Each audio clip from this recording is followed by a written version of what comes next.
Hola, mi nombre es Robert Mackenzie. La semana pasada, Milton Friedman, el distinguido economista, nos llevó a Hong Kong para mostrarnos las ventajas del mercado libre en el que él tiene gran fe. Esta semana Friedman nos llevará a diferentes partes del mundo como India, Japón y Europa, y así ver qué es lo que ocurre cuando el gobierno controla la economía y las actividades de su gente. Después de ver la película, regresaremos a la Biblioteca Hunter de la Universidad de Chicago y así continuar las discusiones acerca de las ideas de Milton Friedman.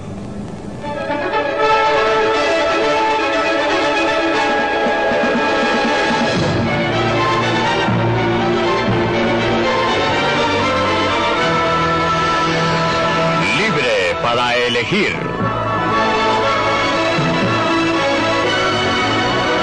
Desde el punto de vista de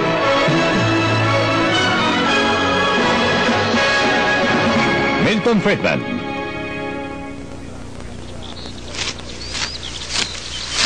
La tiranía del control. Es época de cosecha y los agricultores japoneses recogen su cosecha para el mercado del arroz en Kioto. Por supuesto que tratarán de conseguir lo más que puedan por su cosecha y los compradores la tratarán de comprar lo más barato posible. Así se supone que funcionan los mercados. Y eso es lo que Adam Smith, el escocés que convirtió la economía en una ciencia moderna, comentó hace 200 años. También observó algo más. En cada país, siempre es y siempre debe ser para el interés de la gran masa de gente comprar lo que ellos quieran a los que lo venden más barato. La proposición es tan obvia que parece ridículo molestarse en probarla. Y nunca se habría cuestionado si acaso la sofistería interesada de los mercaderes y fabricantes no hubieran confundido al sentido común de la humanidad. Su interés en este respecto está directamente opuesto a aquel de la gran masa de gente. El destello de genio de Adam Smith fue ver cómo los precios que emergían en el mercado, el precio de los bienes, los salarios de los obreros, el costo del transporte, podían coordinar las actividades de millones de personas independientes desconocidas entre sí, sin que nadie les dijera lo que debían hacer.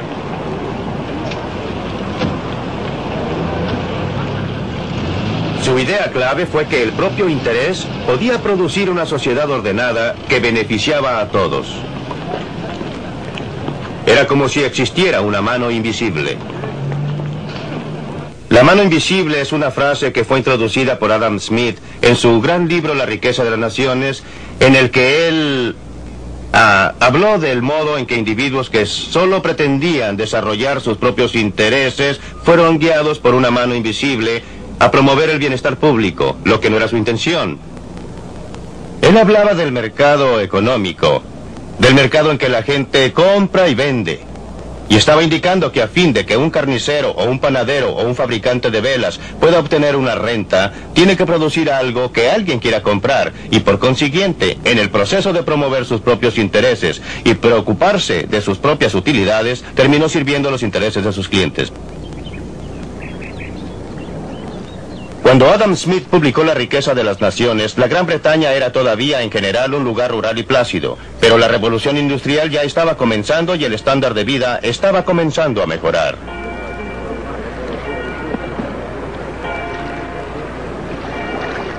Un obstáculo fue que el comercio con otras naciones todavía estaba fuertemente controlado. Los comerciantes del mercado nacional habían persuadido al gobierno de esa época que impusiera fuertes derechos e impuestos a todas las importaciones extranjeras a fin de garantizarles un mercado protegido.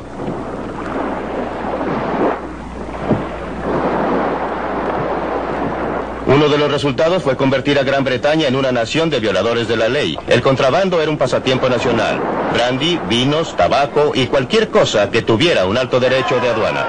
Durante años los hombres de impuestos internos lucharon en una batalla que perdían a lo largo de las costas y ensenadas de las Islas Británicas.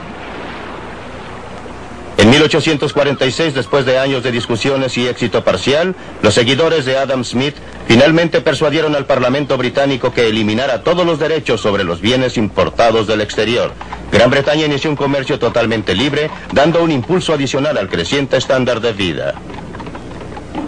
Lo Lo que ocurrió en Gran Bretaña como una consecuencia de liberar la tremenda fuerza del interés propio, tuvo el efecto inesperado de beneficiar a millones de personas a través de todo el mundo. Y en 1851, la evidencia fue exhibida con orgullo en la gran exposición del Palacio de Cristal.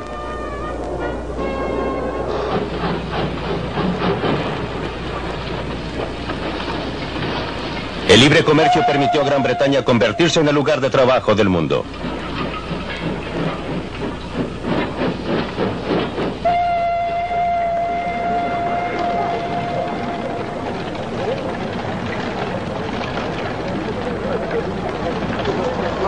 ¿Pero fue todo un accidente? No lo creo. Considere lo que ocurrió en 1868 al otro lado del mundo, en el Japón.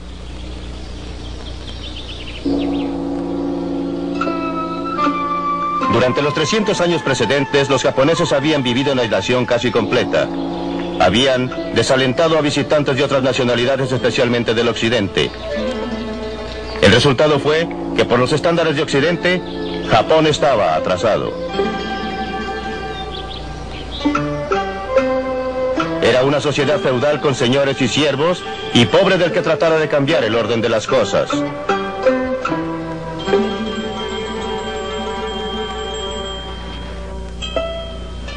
Las mujeres eran ciudadanos de tercera clase. En 1868, una nueva generación de gobernantes decidió que había llegado el momento para que Japón se pusiera en contacto con el mundo exterior.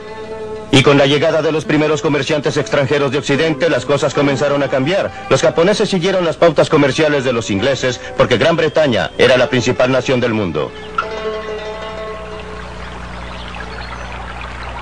En esta forma, el comercio libre llegó a Japón.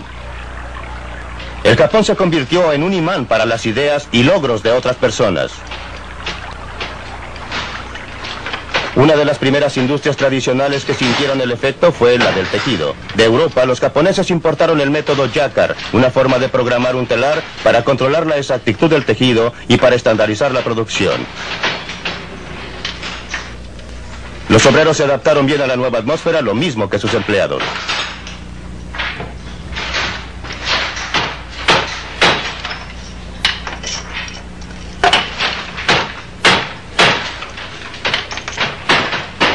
La adopción de técnicas de producción en masa significó que los obreros pudieran salirse de las industrias tradicionales e ingresar a las nuevas, todo lo cual contribuyó al auge del comercio.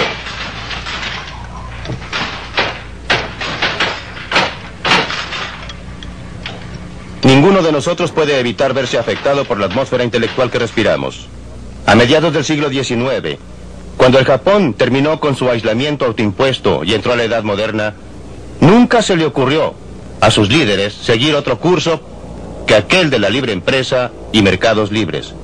Esa era la atmósfera intelectual del momento, creada por el éxito de Gran Bretaña al aplicar los principios de Adam Smith. En 1948, cuando la India logró su independencia, sus líderes habían sido todos educados en Gran Bretaña. Se habían sentado a los pies de Harold Lasky y sus asociados en Oxford y Cambridge. Nunca se les ocurrió seguir cualquier otro curso que la planificación central y el control gubernamental. Era la atmósfera intelectual de la época.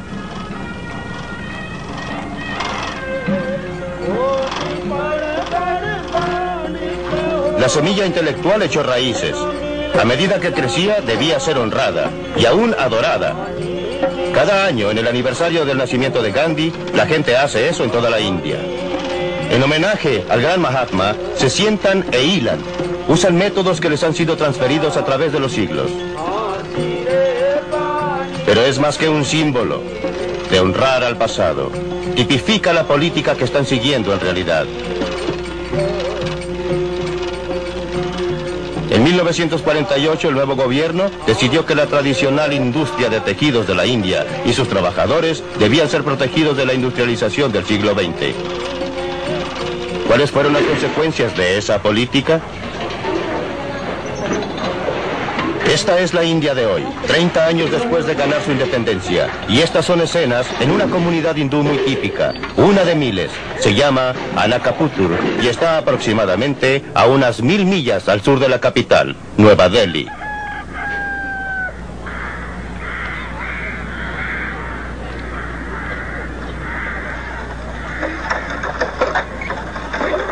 Esta no es la clase de vida que el gobierno tenía la intención de perpetuar.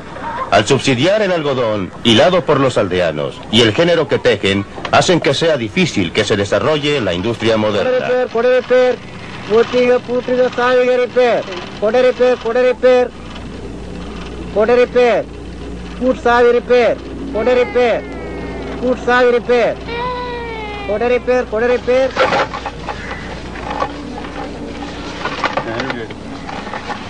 Esto es la clasificación por tamaño.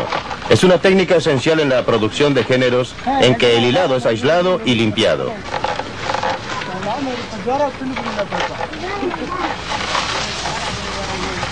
Una máquina moderna podría hacer lo mismo en 1/100 del tiempo. El resultado de la planificación gubernamental para modernizar la industria es que el número de telares manuales aproximadamente se duplicó en los primeros 30 años de la independencia de la India. Actualmente, en miles de aldeas a través de la India, el sonido de las manos puede escucharse desde temprano en la mañana hasta tarde en la noche. Solo en esta aldea hay más de 3.000 telares manuales en operación. Desde 1948, 3 generaciones de aldeanos se han sentado en estos telares fabricando telas con diseños que jamás verían, usando métodos que nunca cambian. No hay nada malo con esta actividad, siempre que sobrevivan a la prueba del mercado, ya que es la forma en que esta gente puede usar sus habilidades y energías con mayor eficiencia. Después de todo, en el Japón, donde el gobierno no ha estimulado especialmente la industria de telares manuales, aún existe un segmento muy pequeño, pero muy productivo, de telares manuales. El problema aquí es que esta industria solo existe porque el gobierno la ha subsidiado, la ha apoyado, porque en realidad ha aplicado impuestos directos e indirectos al resto de la población de la India.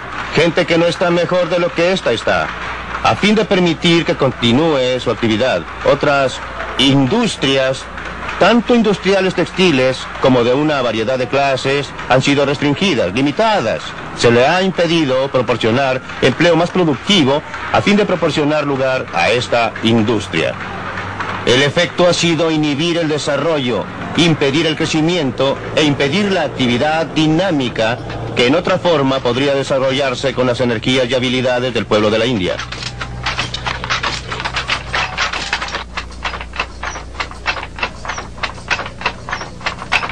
Esto parece una fábrica, pero también es el hogar para la gente que trabaja aquí.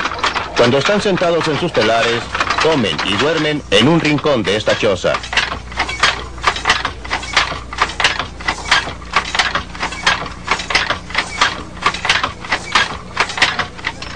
A través del mundo, los gobiernos siempre declaran que están mirando hacia el futuro. En la práctica, siempre están mirando hacia atrás, ya sea protegiendo a las industrias que existen o asegurándose que cualquier empresa que hayan decidido iniciar sea estimulada y desarrollada. Esto ocurre a costa de la clase de desarrollo sano de industrias nuevas, dinámicas y capaces de adaptarse que indudablemente surgirían si se dejara operar libremente al mercado, si se permitiera separar las empresas no exitosas de las exitosas, desalentando a las no exitosas y estimulando a las exitosas.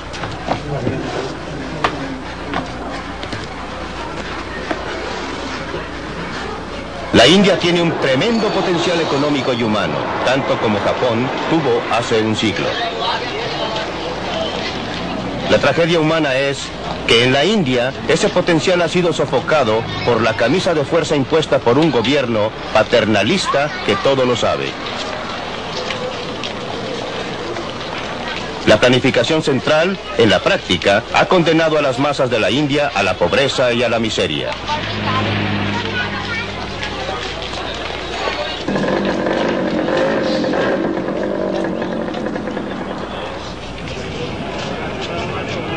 Sabemos lo que ha ocurrido en el Japón. El libre comercio inició un proceso que revolucionó al Japón y a la vida de su gente. Las mejorías en el bienestar material se desarrollaron conjuntamente con la eliminación de la estructura social rígida de hace un siglo. No es un accidente, como siempre. La libertad económica promueve la libertad humana. Y en el intertanto, ¿qué ha ocurrido en la industria japonesa de tejidos?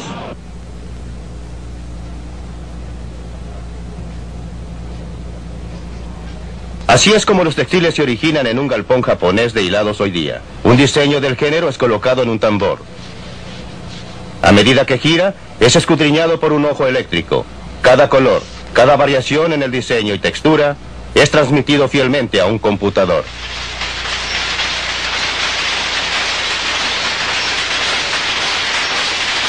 Es todo lo que necesita un telar moderno del Japón.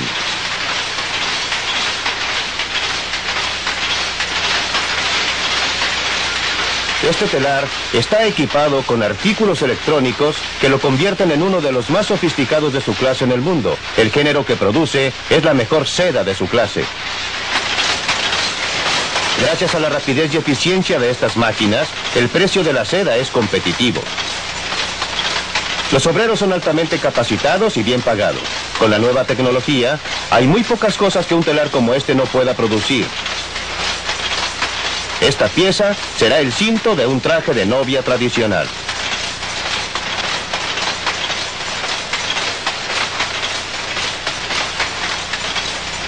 Estos son productos fabricados a máquina, pero por cualquier estándar son muy hermosos.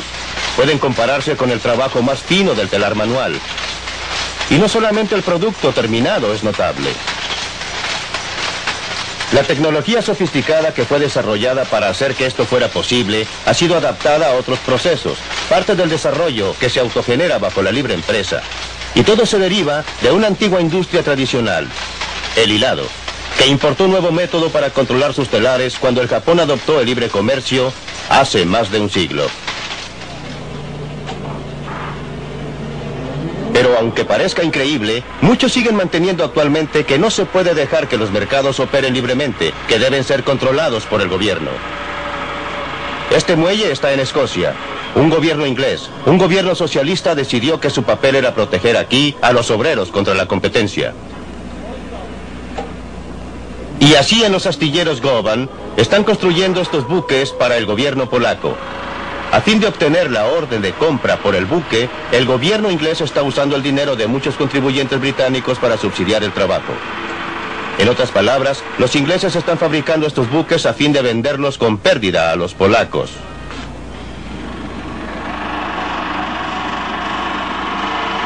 No solo los polacos, sino que también nosotros en América nos beneficiamos con esta clase de filantropía.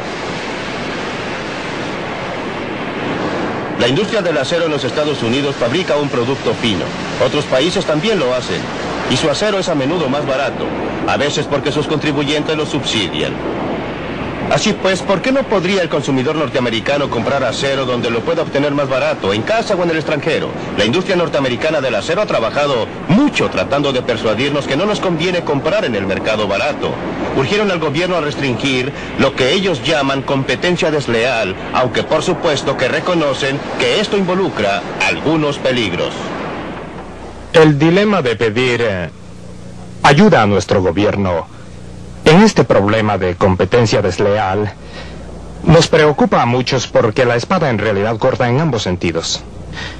Pero creemos que lo que hemos tratado de hacer es muy diferente a la clase de participación gubernamental directa que ocurre en muchas de las naciones extranjeras a través del mundo, donde los gobiernos proporcionan asistencia financiera directa, ya sea en forma de propiedad o préstamos o subsidios en alguna u otra forma. Lo que hemos tratado de hacer es simplemente obtener que nuestro gobierno haga valer las leyes de los Estados Unidos contra la competencia desleal que siempre ha estado presente en los libros de los Estados Unidos. Hacemos una clara distinción entre eso y, por ejemplo, los varios cientos de millones de dólares que el gobierno francés ha concedido a las industrias francesas del acero, o que British Steel Corporation haya recibido 1.300.000.000 para inversiones de capital este año. Por eso, mientras nos molesta tener que intervenir con nuestro gobierno en lo que tradicionalmente creemos son prerrogativas de la libre empresa, y lo único que estamos pidiendo es que el gobierno aplique las leyes promulgadas por nuestro Congreso. No estoy muy seguro que en realidad sea muy diferente de pedir a alguien que arreste a alguna persona que cometió un crimen. No creo que se nos pueda acusar de ser reaccionarios si denunciamos a alguien que estaba robando a la policía si fuera una violación de una de las leyes de los Estados Unidos. Creemos que estamos haciendo exactamente lo mismo cuando iniciamos acciones contra productores extranjeros quienes creemos que están violando las leyes de los Estados Unidos.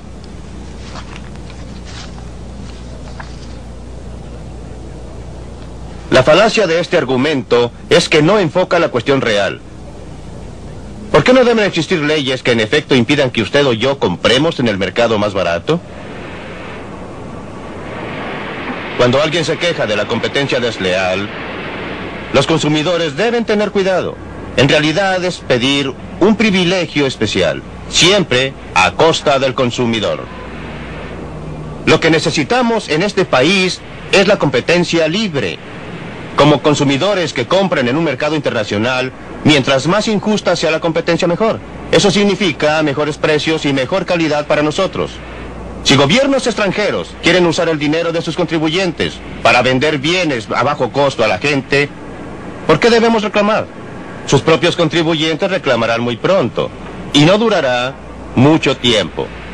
La historia proporciona muchas pruebas de lo que sucede cuando industrias protegidas por el gobierno compiten con industrias que tienen que operar en un mercado abierto y libre. Casi siempre, las industrias protegidas por el gobierno pierden el primer lugar.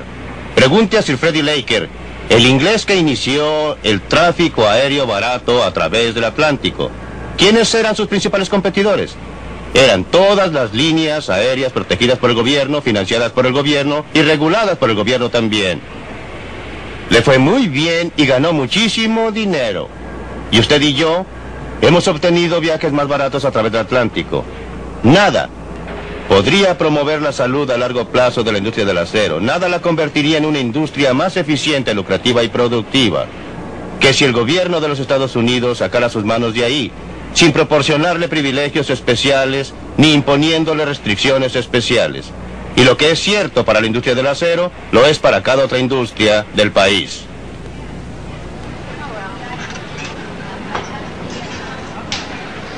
Estas mujeres trabajan en una industria que hasta ahora no ha solicitado protección especial, la industria del silicon chips. Cada uno de estos pequeños cuadrados en este disco es un microcircuito integrado altamente complicado.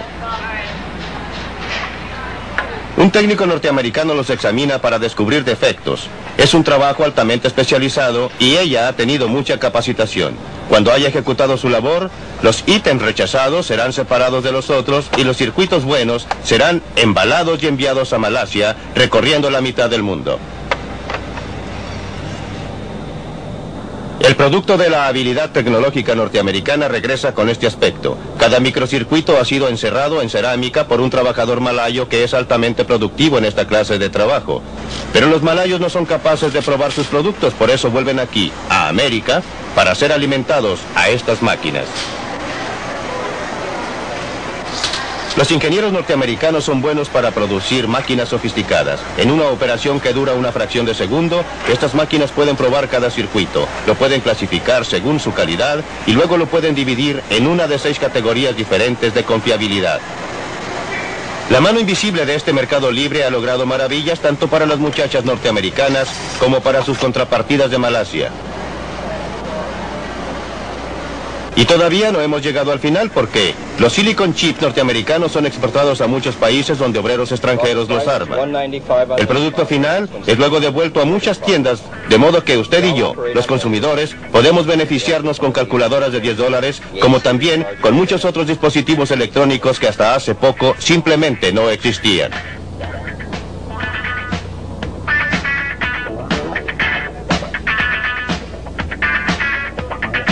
Cuando este equipo de alta fidelidad llegó originalmente al mercado, solo los ricos podrían comprarlo.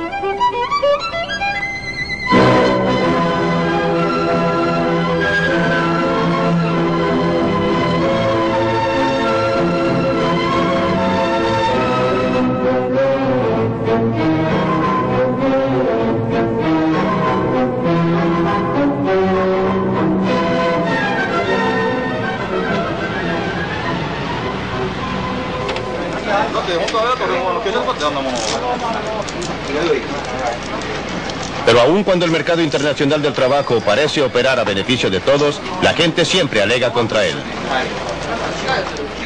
El argumento usual contra el comercio libre total es que la mano de obra barata en el exterior quitará empleos a los trabajadores en casa. ¿Pero qué es barato? El obrero japonés es pagado en yens. El obrero norteamericano es pagado en dólares. ¿Cómo comparar el yen con el dólar? Necesitamos alguna forma de transformar a uno en el otro. Aquí es donde entra el tipo de cambio. El precio del yen en términos del dólar. Supongamos que a algún tipo de cambio los bienes japoneses son en general más baratos que los nuestros. Entonces estaremos comprando mucho más al Japón y vendiéndoles poco. ¿Pero qué harán los japoneses con los dólares extra que ganen? No quieren comprar mercaderías norteamericanas. Se supone que todas estas son caras. Quieren comprar mercaderías japonesas, pero para poder hacerlo necesitan yens. Llegarán llamadas de todas partes del mundo a lugares como este, ofreciendo comprar yens con dólares. Pero habrá más ofertas de comprar yens que de venderlos. A fin de tener clientes, aquellos que ofrecen comprar tendrán que elevar el precio. Subirá el precio del yen en términos de dólares.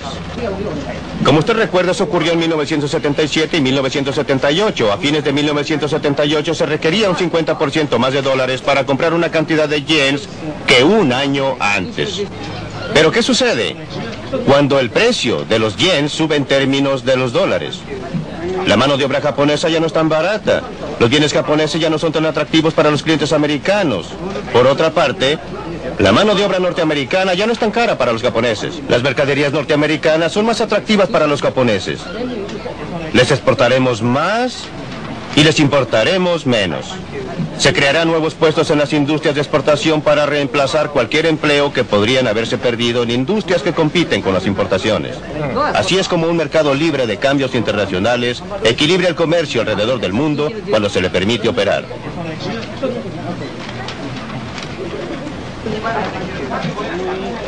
El problema es que cada vez con mayor frecuencia no se permite operar a un mercado libre.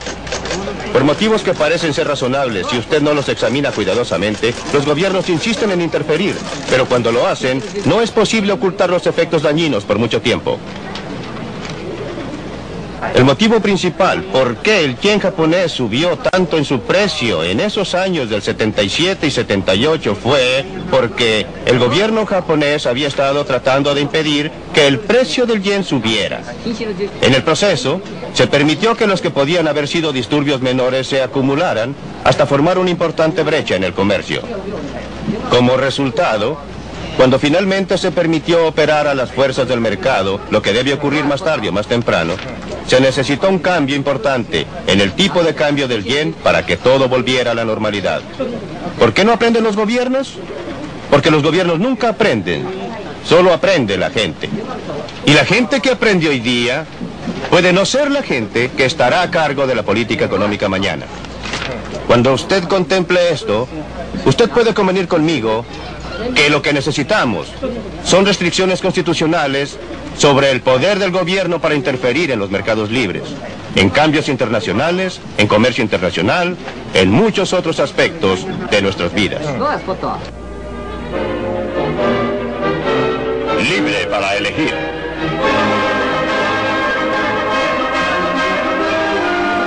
Pues bien, aquí en Chicago los invitados especiales que han estado viendo esta película pueden opinar. Esta película me ha puesto nervioso. Existen consideraciones políticas, sociales y éticas que desgraciadamente no se reflejan en la filosofía económica expresada. Existe un sentimiento penetrante en esto de que el trabajador individual debe ser sacrificado para el bien general de toda la sociedad. Y yo no veo cómo se pueda sacrificar el bien general de los individuos para la sociedad, ya que la sociedad solo consiste en esos millones y millones de individuos agrupados. Y en ninguna parte se presta consideración alguna a los aspectos sociales y éticos de la fórmula de libre comercio que usted propicia. Obtengamos otros puntos de vista del grupo. ¿Cuál es su reacción, Dan Ransfeld, como hombre de negocios, a la idea expresada por Milton Friedman de que Norteamérica debe comprar en los mercados más baratos, los bienes más baratos, sin protegerse contra estos? Juré que jamás trataría de defender a Milton Friedman y no lo haré. Pero déjeme comentar primero las observaciones de Dick. Me preocupa oír que se invoquen argumentos sociales y morales en un tema como este. Porque me parece que la medida es lo que en realidad afecta al ser humano. Cada individuo debe preocuparse por la humanidad. Para un solo individuo que esté desempleado representa un 100% de desempleo. Y eso lo reconocemos, yo lo reconozco. Pero el mundo real es, si usted, como lo hizo la película, fuera a la India, y usted quiere ver las cosas que uno puede describir como inhumanas, como pobreza y problemas de seres humanos, ve que existen. Y la prueba debería ser, ¿qué resulta? ¿Qué proporcionará una circunstancia que será más que dinámica y más productiva en el mundo? Es verdad que a largo plazo estaríamos mejor con el comercio libre, estoy de acuerdo con Milton. Pero es el corto plazo el que importa, y es aquí donde existen problemas serios de ajuste. No hay duda de que los países en desarrollo necesitan acceso a mercados tales como los mercados norteamericanos. Y Norteamérica los necesita para exportar a fin de poder exportar más a los países en desarrollo. Las exportaciones norteamericanas a esos países aumentaron un 20% del total de exportaciones, un 30% durante los últimos 10 años. Pero el ajuste es importante porque lo que está ocurriendo actualmente es que no un grupo cualquiera de obreros está siendo afectado por este comercio. Son los obreros norteamericanos con mayores desventajas y menos privilegios los que están siendo afectados. Y generalmente son mujeres, miembros de las minorías, que trabajan en vestuario y en la electrónica. Y creo que el ajuste consiste en acción tanto del país en desarrollo como del país desarrollado. Por ahora, consideremos el aspecto norteamericano. Por la parte norteamericana, los sindicatos y la industria deben dejar de discutir respecto a asuntos morales y deben organizarse. No puedo estar más de acuerdo con Helen. Creo que aquí está involucrado un problema muy válido de distribución de renta. Por cierto que la sociedad está mejor y los consumidores están mejor como resultado de importaciones más baratas y los apoyo, y aquí estoy totalmente de acuerdo con Milton. Pero si la incidencia del ajuste afecta a grupos desposeídos, entonces usted querría hacer algo al respecto, si esto realmente se convierte en un asunto ético.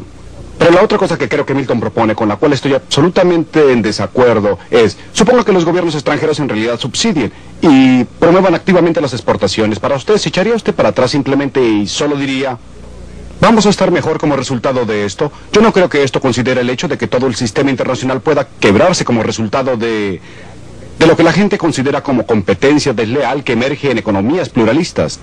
Y creo que esto es lo que en realidad ustedes están comenzando a ver. Así pues, necesitamos algunas sanciones. Quiero decir, puedo recibir propiedad robada y estoy mejor. Por supuesto que estoy mejor. Pero si como resultado de esto estimulo el robo, creo que pocas personas estarían de acuerdo de que esto es algo de lo que uno en realidad querría preocuparse. Antes de dar la palabra a Friedman, ¿una reacción a los comentarios? Sí, en realidad para Don y para Helen. Don, usted eligió dejar de lado, o usted parece haber elegido dejar de lado las consideraciones sociales y éticas. Y en absoluto, lo que dije fue, hay que colocar el asunto en una balanza, que existen consideraciones sociales y éticas con y sin un mercado libre. Y la tendencia es que la gente solo invoque la moralidad por su parte y no reconozca que hay problemas de seres humanos en este mundo que van a suceder en cada caso. Y la medida o la prueba deben ser qué ocurre en realidad allá afuera y entonces estudiar esa cuestión. Creo que debe usted también considerar el aspecto social de esta situación. El comentario de Helen, lo del desplazamiento. Ahora tengo una pregunta para Milton en este momento. ¿Cuánto tiempo asigna usted como horario para el desplazamiento de esta gente, de estos obreros? ¿5 años? ¿10 años? ¿Una generación? ¿Cuánto tiempo demorará antes de que la sociedad en general se equilibre y el individuo, el ser humano, ya no sufra más? Déjeme considerar su última pregunta primero y luego pasar a su pregunta básica. Siempre he estado a favor de reducir gradualmente los aranceles a través de un periodo de 5 años. Una reducción de un 20% anual durante 5 años para darle tiempo a la gente a ajustarse. Ahora, con respecto a su asunto fundamental. Creí que había oído todas las objeciones imaginables a mis puntos de vista. Pero usted es el primero que me ha acusado de colocar los intereses conjuntos de la sociedad sobre los intereses de los individuos. Si existe un elemento en mi filosofía social, en mi filosofía ética que sea predominante, es que la unidad definitiva es el ser humano, el individuo, y que la sociedad es un medio por el cual logramos nuestros objetivos conjuntamente. Alegaría que todos los puntos sociales y morales están de parte del libre comercio y que usted, y la gente como usted, que introduce el proteccionismo, es la que está violando asuntos fundamentales, sociales y morales. Dígame, ¿qué sindicato representa a los empleados que fueron desplazados Porque los altos aranceles reducen las exportaciones de este país. Porque los aranceles altos hacen que el acero, por ejemplo, u otras mercaderías sean más caras y como resultado, aquellas industrias que usan acero tendrán que cobrar precios más altos. Tendrán menos empleados. Las industrias de exportación se desarrollarían para equilibrar las importaciones. ¿Qué sindicato le representa? ¿Qué punto moral de vista tiene usted respecto a sus intereses? Bueno, señor, pero es que usted no ha contestado mi pregunta básica. ¿Durante qué periodo de tiempo? ¿En qué marcos? ¿5 años? ¿10 años? ¿Una generación? Dije 5 no ha contestado años. mi pregunta. 5 años. Milton, usted dice, sin embargo, que los aranceles deben eliminarse gradualmente durante 5 años sin importar la acción de otros países. ¿No es una especie de negociación o algo distinto? Sin importar las acciones de otros países, hasta ahora obviamente preferiría que los otros países redujeran sus aranceles. Pero si no se mueven, debe moverse Norteamérica. Definitivamente. ¿Está de acuerdo con esto, Don Rumsfeld? No estoy en contra del comercio recíproco. Su opinión. Usted está a favor No de estoy obtener en un contra. comercio recíproco, pero ¿está usted dispuesto a llegar allí unilateralmente? Sí. Sí. Me parece que probablemente vale la pena moverse en esa dirección. No sé dónde me detendría, yo no... Es un programa quinquenal, ¿lo acepta? Me parece que se obtiene acción hasta el punto que usted está haciendo algo que tiene sentido para los seres humanos. Presumiblemente eso podría ser persuasivo para otros. Presumiblemente existiría una secuencia lógica en que otros países comenzarían a notar que esto tiene un cierto grado de validez mundial. ¿Ocurrirá esto, Helen? Siempre que usted haga algo por los obreros desplazados en el país en que fueron desplazados, porque si usted no hace nada por ellos, si no adopta alguna acción, y generalmente tiene que ser una acción gubernamental, habrá una reacción tan grande que estaremos de vuelta en los años 30 con la clase de cosas que ocurrieron debido al alto desempleo. Milton, aquí tiene un desafío directo. ¿Qué haría respecto a los trabajadores desplazados? ¿Dejaría que los desempleados fueran absorbidos por otros? Creo que usted tiene que separar y debe separar nítidamente lo que hacemos respecto a gente afligida.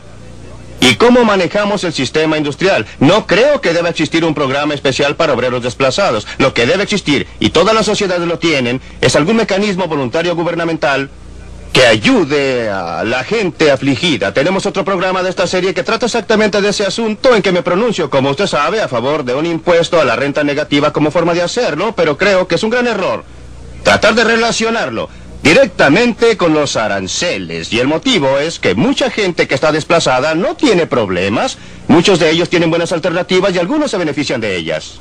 Por supuesto que habrá algunos que estén afligidos, pero siempre hay gente en situación difícil por toda clase de motivos. En una sociedad dinámica, las demandas están creciendo allá, están creciendo acá. No existe mayor motivo, en mi opinión, para tener un programa especial para aquellos que son desplazados debido a cambios en la oferta y la demanda en el plano internacional que debido a los cambios en el plano nacional. Una reacción rápida. Disculpe, muy pero hay rápida. una cosa que no entiendo. ¿Por qué quiere usted volver a una situación que este país tenía en 1900? ¿Por qué quiere volver a la situación en que unos pocos controlan el destino económico de cada trabajador, hombre y mujer? Es exactamente lo contrario, señor Dixon. El mejor modo de limitar el control por parte de unos pocos es el comercio libre a nivel mundial. No existe medida alguna que haría más para evitar el desarrollo del monopolio privado, que un comercio libre completo sería mucho más efectivo que todos los juicios No, estoy en antimonopolios que se siguen en desacuerdo el mundo. total. Usted terminaría con una situación como en la película Rollerball, en que las corporaciones proyectaban sus esferas de influencia económica a través del mundo y controlaban todo. O sea que Usted todo vio- sería controlado por corporaciones. Usted vio... La vi toda, señor. Perdóneme, usted vio la película de Hong Kong, ¿no es así? Sí, sí, la vi. ¿Dónde están esas corporaciones ahí? Podríamos meternos a ese callejón y tener dificultades para salir. Movámonos a otro gran tema de la película. Es decir, que hablando en términos generales, los países del tercer mundo han cometido un error muy serio al convertirse en economías planificadas de comienzo a fin. Y para usar una frase en el caso de la India, la planificación central ha condenado a las masas de la India a la pobreza y a la miseria. Pues bien, ¿cuál es su reacción? Estoy parcialmente de acuerdo con Milton, pero no estoy de acuerdo con él en muchas cosas. Creo que es cierto que la mano invisible debería verse más en los países pobres que lo que sucede, y me gustaría que el puño de hierro desapareciera. Desgraciadamente, sucede lo contrario. Por otra parte, creo que no puede alegarse que el laissez-faire sea la respuesta, ni que sea una condición suficiente y necesaria para el desarrollo. Déjeme referirme a los ejemplos de Milton.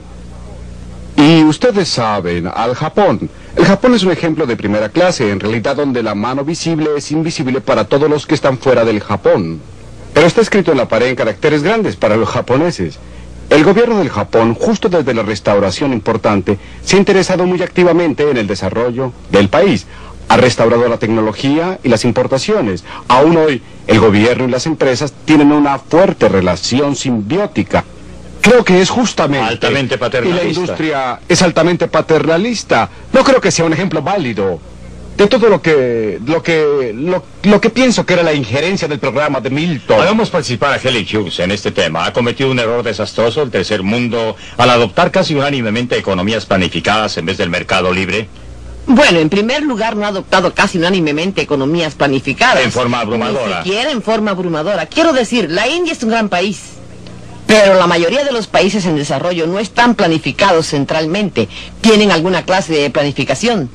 Y, en segundo lugar, algunos de los países que han tenido más éxito han tenido intervención gubernamental. Los mejores ejemplos son Taiwán, Corea, Brasil, Singapur y aún en Hong Kong, que a menudo es indicado como un ejemplo de falta de intervención gubernamental, aunque esto no es cierto. El gobierno de Hong Kong ha proporcionado la infraestructura, ha proporcionado los caminos, puertos y escuelas, y ha sido muy importante. Pero cuando vamos a un país como Malawi o Papua Nueva Guinea, la intervención gubernamental no puede faltar. No hay nada allí, no existen empresarios, y los empresarios norteamericanos no se interesan por lugares tan pequeños. No estoy a favor de ninguna intervención gubernamental, nunca lo he estado. Indiqué en la película que lo que el gobierno hizo en Hong Kong fue muy importante. La cuestión es qué clase de intervención. Y en los estados que usted ha descrito, en los lugares que usted ha descrito donde ha habido éxito, la intervención gubernamental ha sido de un tipo bastante especial. Ha proporcionado infraestructura. No ha tratado de determinar las perspectivas de la producción industrial, las áreas que debe cubrir la industria, exactamente cuál es la distribución. No ha aplicado la planificación central. Eso no es verdad en Corea. Quiero decir, usted se equivoca porque en Corea el gobierno en realidad, creo yo, Taiwán. Es bastante cierto en Taiwán, pero no en Corea, que ha crecido más rápido que ningún otro país. Las exportaciones coreanas han estado determinadas en gran medida por la intervención gubernamental directa. Creo que su argumento es ¿qué clase de intervención gubernamental? ¿Para qué? ¿Y cuáles son las comparaciones entre la intervención gubernamental y el mercado libre? Estos son los asuntos pertinentes. ¿Cuál es el papel del gobierno con relación a la economía de mercado? ¿Cómo cree usted que está funcionando Don Rumsfeld? ¿Quiere usted ver al gobierno, supongamos, haciendo valer la competencia al atacar a los monopolios, las prácticas restrictivas y todo el resto de la sociedad? No cabe duda que no lo hacen bien. No pueden manejar. Pero significa esto que no deben hacerlo en absoluto o hacerlo mejor. Estados Unidos de Norteamérica. He estado involucrado y no lo digo con mucho orgullo. El mundo real es, no me importan las buenas intenciones, no me importa la inteligencia, no me importa la integridad. El hecho real es que no son hábiles para manejar los salarios de cada norteamericano, que alcanzan a 215 millones. No lo pueden hacer bien, eso lo hacen mal. Y el peso de esto es dañino. Está demostrado gráficamente en cada documento del Consejo de Consultores Económicos de los Estados Unidos. Pero ¿qué hay respecto a la pregunta adicional? ¿Es capaz el gobierno en este país o en otro lugar de garantizar la competencia por otros medios? No estoy hablando ahora de control de precios y control de salarios, sino garantizar la competencia más bien que permitir acuerdos de precios o convenios y monopolios. ¿Qué opina usted? Pienso que el gobierno actúa correctamente en esa área y que debe estar ahí para garantizar la competencia. El gobierno no es suficientemente listo. Considere la ley antimonopolios. Usted habla de un parche. La implementación de reglamentos antimonopolios en los Estados Unidos entre el Ministerio de Justicia y la Comisión Federal de Comercio es un desastre de parches. No tiene ninguna lógica. La gente no sabe qué hacer. Ellos no pueden obtener respuestas. Se les prohíben las fusiones y consolidaciones que serían muy sensatas desde el punto de vista del consumidor. Y tendrían más sentido desde el punto de vista de las corporaciones multinacionales, ¿no es así? Creo que uno de los puntos que usted está aprobando es que es muy difícil para el gobierno intervenir en un país muy grande como la India o los Estados Unidos. Pero compare la intervención gubernamental en algunos de los países pequeños y homogéneos de Europa y Singapur. Y creo que es muy importante. Suiza tiene mucha intervención gubernamental. Suecia, Dinamarca, Noruega, son solo 4 de los países con mayor renta en el mundo. Ellos tienen intervención para tratar de proteger el funcionamiento del sistema del mercado y hacerlo más eficiente. Milton tiene absolutamente la razón de que si usted está hablando de planificación central, esta ha sido desastrosa. Definitivamente, en términos de haber establecido cuotas industriales, creo que no existe ninguna duda en la mente de cualquier persona que haya estudiado el problema. Durante los últimos 20 años, en la India también, sin duda. Al respecto, ¿no es así? No con respecto a la planificación centralizada, ¿no? Claro que no, la planificación centralizada. Está bien, también estuve ahí como consultor. Sí, al respecto estoy al lado de Los Ángeles. Por una serie de años. Se supone que soy amigo de Milton, lo cual es algo desastroso. Dar consejos es una cosa, que sean aceptados es diferente. Estoy muy de acuerdo con lo que dijo Helen Hughes, que mientras más homogéneo sea el país, menos daño hará el gobierno al intervenir. No creo que haga un bien positivo, simplemente creo que hace menos daño. Pero con relación a los antimonopolios, sí, estoy a favor de las leyes que hacen que los acuerdos y restricciones del comercio sean ilegales. ¿Sí? La mayoría del resto del aparato antimonopolio ha promovido los monopolios en vez de impedirlos. Si usted observa dónde existen elementos monopólicos en el mundo y en los Estados Unidos, incluyendo las multinacionales que usted quiere mencionar, en casi todos los casos, ese monopolio se originó por una concesión especial del gobierno. Y por consiguiente el problema no es cómo promueve la competencia el gobierno, sino cómo se impide al gobierno establecer monopolios. Ese es el problema real si usted mira al mundo real y no al prólogo o la redacción de las medidas antimonopólicas y leyes similares. Qué cerca está usted a lo que Dixon estaba diciendo hace un momento en esta área. Pareciera estar discutiendo con usted que existe responsabilidad de hacer que opere la competencia. La responsabilidad consiste en establecer un marco de leyes y disposiciones bajo las cuales florecerá la competencia. Inevitablemente florecerá, quiere decir... Bien, hasta donde puedo saber, no conozco ningún caso en la historia en que los monopolios han podido mantenerse durante un tiempo sin que la asistencia gubernamental esté directamente de su parte. Los monopolios sindicales representados por el señor Dixon jamás tendrían el poder que poseen actualmente si no fuera por los privilegios especiales que el gobierno les ha concedido. Comprendo perfectamente que él esté a favor de esta acción antimonopólica de parte del gobierno, porque en realidad es principalmente acción a favor de los monopolios. ¿Por qué se concedieron a los sindicatos exenciones respecto a las leyes antimonopolio? Debido al poder político de los sindicatos, por supuesto, no y debido al tremendo desequilibrio de poder de las compañías en la época en que se estaban iniciando los sindicatos, señor.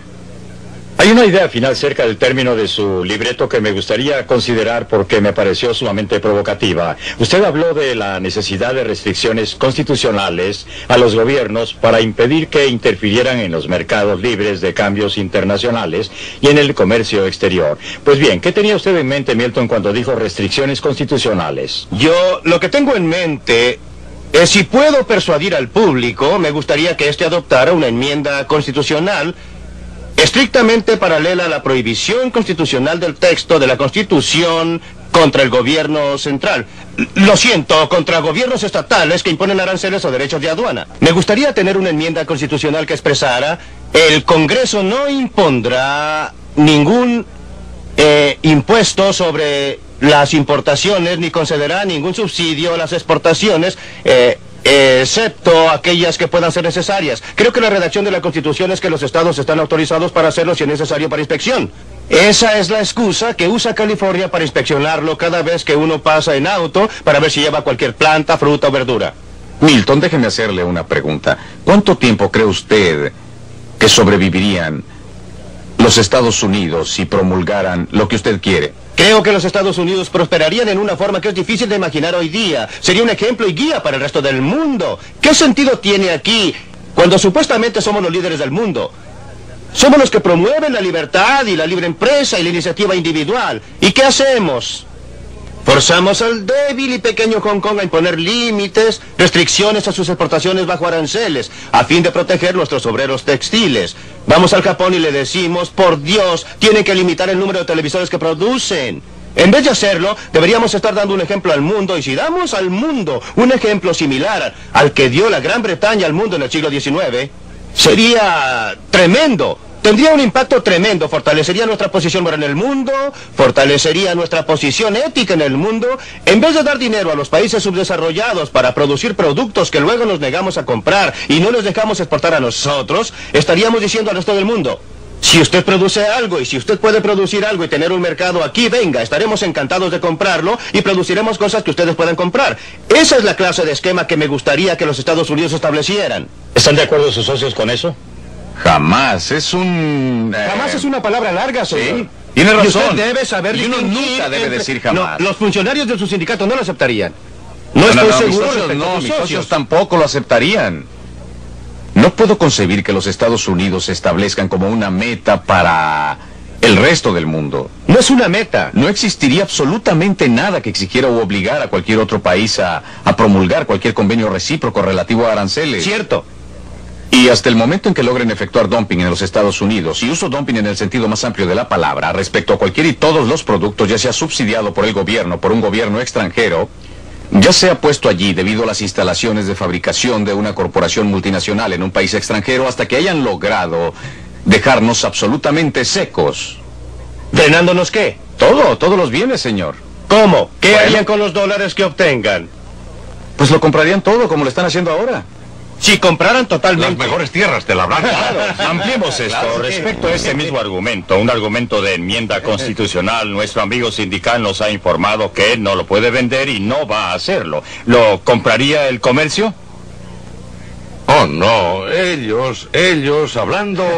Hablando de vender, No estoy diciendo si lo aceptaría, no, el comercio ayudaría. No, cuando yo no hablo como un hombre de negocio, sino como un ex empleado gubernamental, cuando se presentaban proposiciones similares a esta, pues una de las cosas que la gente observa es que el gobierno, los comerciantes y trabajadores llegan al unísono diciendo: horror, horrores, está cayendo el cielo. Existen intereses comunes y la gente se acostumbra a lo que existe. Se ponen terriblemente conservadoras, saben operar el sistema en su forma actual, especialmente los grandes sindicatos y las grandes empresas. Y están muy satisfechas con esto. Pueden manejarlo bastante bien y cada vez que usted trata de aclarar cualquier clase de reglamento o restricción o intrusión del gobierno, filosóficamente lo apoyan, pero en el mundo práctico no quieren que usted cambie el ejercicio. Ya saben cómo manejar esto. ¿Para qué cambiarlo entonces y hacerlo más complicado?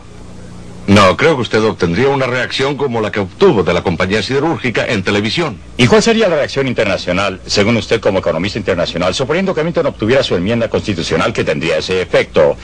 ¿Cómo reaccionarían a ella los otros países? Bien, creo que el ejemplo fundamental de Milton de por qué no ser como Inglaterra en el siglo XIX está equivocado. Gran Bretaña en el siglo XIX era el país industrializado. Estaba muy adelantado Muchas respecto a décadas. los otros. Adelantado en muchas décadas con respecto a todos los otros. Y estaba obteniendo utilidades mayores, una renta económica superior en su producción. Y lo estaba haciendo a un costo muy grande para los obreros de Gran Bretaña. Los obreros de Gran Bretaña fueron grandemente explotados bajo esas circunstancias y no queremos volver a eso. La situación internacional es mucho más compleja.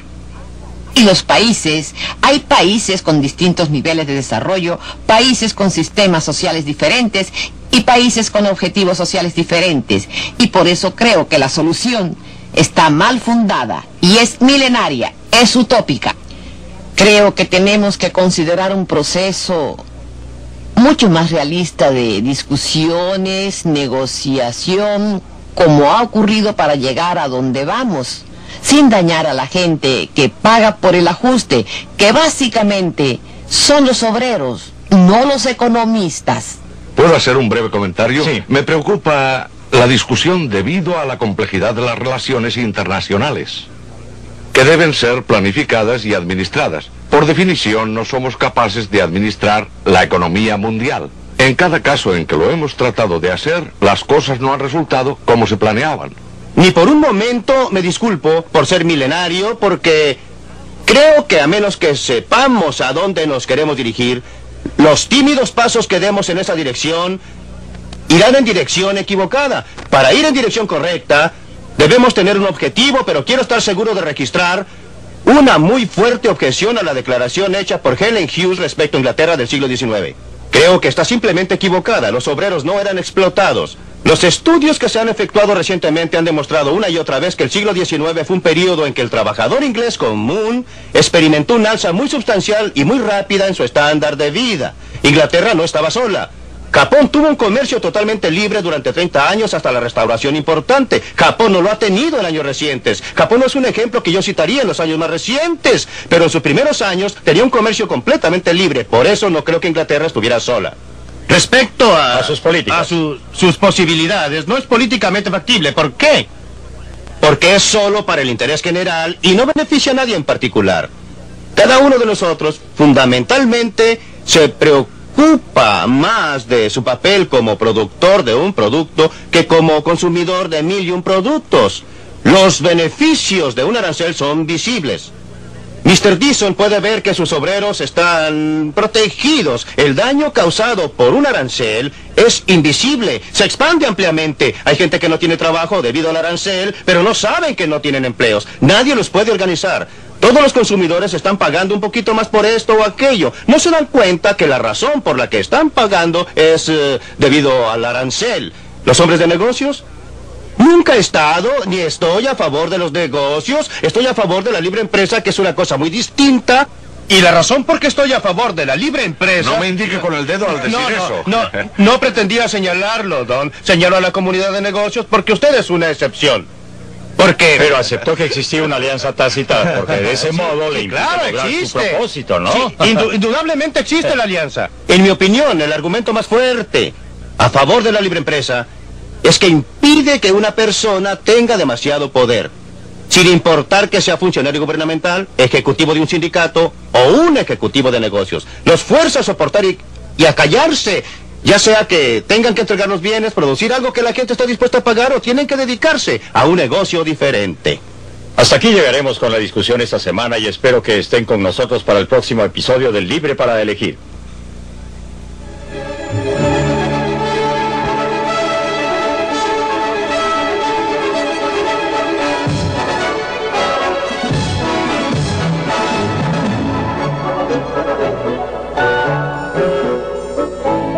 Hace 50 años la peor depresión económica cambió el curso de la historia.